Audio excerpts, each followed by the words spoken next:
د علاقو کې د ایمان ډاکوان دي ډېر شي بشمیره ډاکوان دي مختلف طریقو باندې زمونږ دا ایمان دی ځکه چې حدیث کرا دي چې رسول الله صلی الله علیه وسلم په باره کې د هر مړي نه په قبر کې تپوس کولی شي د توحید باره کې تپوس کیږي د عقیدې په باره کې نه بیا د رسول الله صلی الله علیه وسلم په باره کې تپوس کیږي چې من هذا الرجل دا سړی څوک دی دا سړی څوک دی نو خلک څه وایي جی رسول الله صلی الله علیه وسلم د هر مړي په قبر کې صحیح حاضر دا عقیده جوړه کړې د خلکو کتابونو کې هم لیکل دا وایي هم د خلکو میانس کې دې دعوت هم ورګي بیا وایي رسول الله صلی الله علیه وسلم هر قبر کې حاضر ناظر دی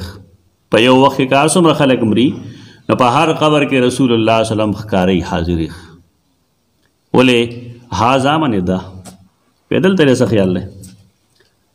تم حدیث تے گا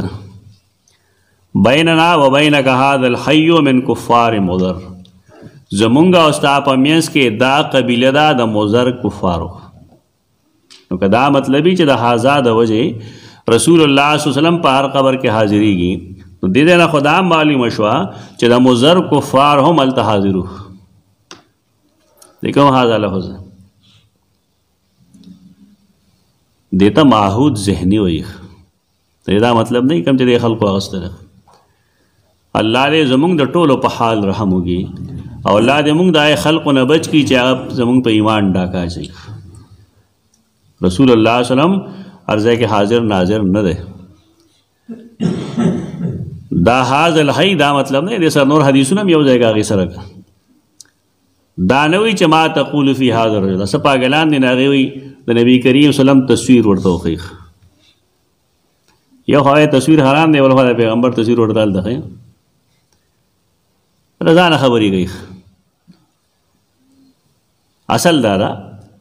چې په نور احادیثو کې د هغې تفصیل دی چې ما تقول فی هذا الرجل الذي صفته کذا و کذا ته د هغې سړي په باره کې څه وی چې هغه مکه مکرمه کې پیدا شوی د پیغمبرۍ دعوی کړی وه نو داغا محمد صلی اللہ علیہ وسلم